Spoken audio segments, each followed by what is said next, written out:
Hi, thanks for joining me in my kitchen today. I'm going to make a salsa that is a little recognizable as the sort of salsa de molcajete, roasted tomato salsa that you would find in central Mexico. But this is the Yucatecan version, a little different flavor combination and certainly a different way of seasoning it. So I'm going to step you through it. Maybe you've seen some of these things before, but I've got an onion that I'm going to slice. I need about half of this one. And I think I'm going to take a little piece of it off at the end here and lay these pieces out on a baking sheet. And I've got a pound of tomatoes that I'm going to be working with. And here's the seasoning that obviously makes this really Yucatecan. This is an habanero chili. Now, before you think, oh, that's maybe too hot for me or whatever, when you get the flavors all roasted and then combined right, it'll be nicely balanced. I promise you that. This is orange habanero. In the Yucatan, they like green habanero as well. To roast it, in the United States, I use my broiler for the most part. In Mexico, they would usually have a griddle here and do all the roasting on that. Or since they love to cook over live fire in the Yucatan Peninsula, sometimes they would do all the roasting over a grill. So think about that when you're grilling, that you might want to make this version of the roasted tomato salsa on your grill. But today I'm just going to do it here under the broiler. I've got the broiler hot, and then I've got the rack at the very highest position so that these things will be about 4 inches below that hot broiler. I'm going to slide them in here. After 6 minutes or so, I'll turn them over. And then about 6 minutes later, I will bring them out and show you what those guys look like. You can see that the skins have blackened and separated from the tomatoes. If you make this with plum tomatoes, they will have a pulpier texture into this. They will give a pulpier texture to the salsa.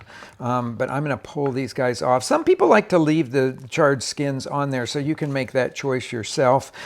You can see that the habaneros are very well roasted here, but everything has been cooled off enough that I can then just chop these guys up. I like to chop up the habaneros a little bit before I put them into the food processor. You could do this in a blender as well.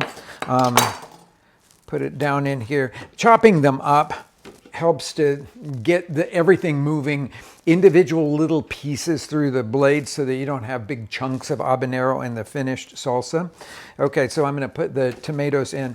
I don't really have to cut them up at all, but I do want, after I separate the roasted onion over here to the side, I do really want to get this juice off of the baking sheet.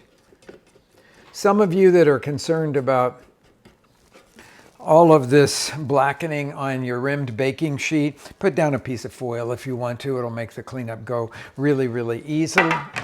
Now, I'm going to put the top of it on and then pulse here until we have a salsa consistency, a little chunky, but kind of pureed.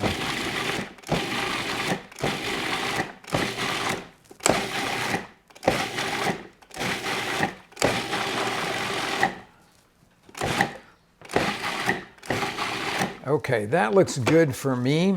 Now, because these aren't plum tomatoes, it's going to be a juicier salsa, so I don't really have to add any water to it. It's about the consistency that I'm looking for in it. So I'm going to put this, and it smells just so good with that habanero and the sweetness of the roasted tomatoes. Right, there we go. Now, the last things that go into here will be things that are pretty expected in a salsa. I'm going to chop up a little bit of cilantro, but before I do that, I'm going to take these cooled off roasted onions and chop them. The easiest way I have found to do this is to cut the pieces, the rounds of onion in half, and then sort of go around utilizing the structure of the onion so that I just cut across each one of those rings.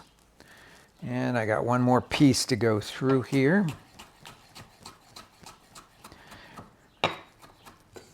Yeah, this will add not only texture but beautiful sweetness to the salsa. I will work on the cilantro next. I think just a little handful of cilantro will be the right amount for this. So I'm going to bunch up that cilantro in the typical way of chopping cilantro in Mexico. Bunch up the cilantro and then slice it crosswise, stems and all.